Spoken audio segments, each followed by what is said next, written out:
నాకు మళ్లీ జన్మ అనేది ఉంటే కుప్పం ముద్దు బిడ్డగానే పుడతాను, మీ సేవ కోసమే ఉంటాను.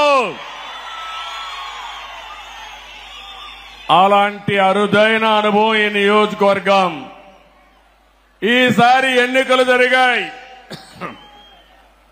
164 మంది ఎమ్మెల్యేలు గెలిపించారు. వైఎస్ఆర్ కాంగ్రెస్ పార్టీని చిత్తుగా ఓడించారు. 11 సీట్లే గెలిచారు.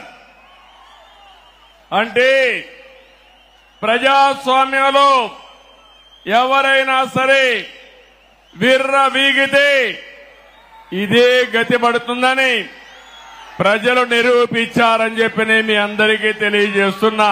కుప్పం నియోజకవర్గం ఉంది, నా సామాజిక వర్గం లేదు గాని ఈ వెనుకబడిన వర్గాలే నా సామాజిక వర్గం. 40 ఏళ్లుగా గెలిపిస్తున్నారు. అందుకే రాష్ట్రంలో 8 మంది కేబినెట్ మంత్రులుగా బీసీలను పెట్టాం. ఇది ఒక చరిత్ర. 24 మందికి 8 మంది బీసీలు ఉండడం చరిత్ర అని చెప్పి కూడా నేను మీకు తెలియజేస్తున్నా. ఈరోజు 4వసారి నేను ముఖ్యమంత్రిగా ప్రమాణ స్వీకారం చేశాను. ప్రమాణ స్వీకారం చేస్తానే పోలవరం పోయాను, అమరావతికి వెళ్లాను, అసెంబ్లీ సమావేశాలు పెట్టుకున్నాం, కేబినెట్ సమావేశం పెట్టుకున్నాం. తర్వాత నాకు ప్రత్యక్ష దేవుళ్లైన కుప్పం దేవుళ్లని కలవడానికి ఇక్కడికి వచ్చాను.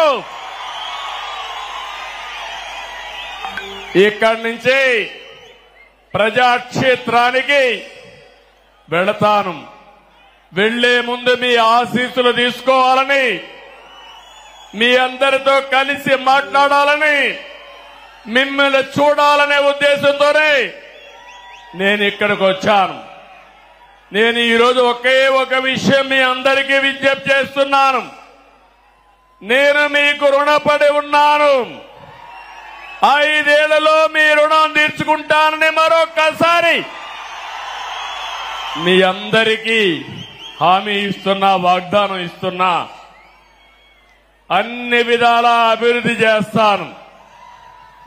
భగవంతుడు నాకు ఎంత శక్తి ఇస్తే అంత శక్తిని ఉపయోగించి కుప్పాన్ని అగ్రస్థానంలో పెట్టడానికి ప్రయత్నం చేస్తాను.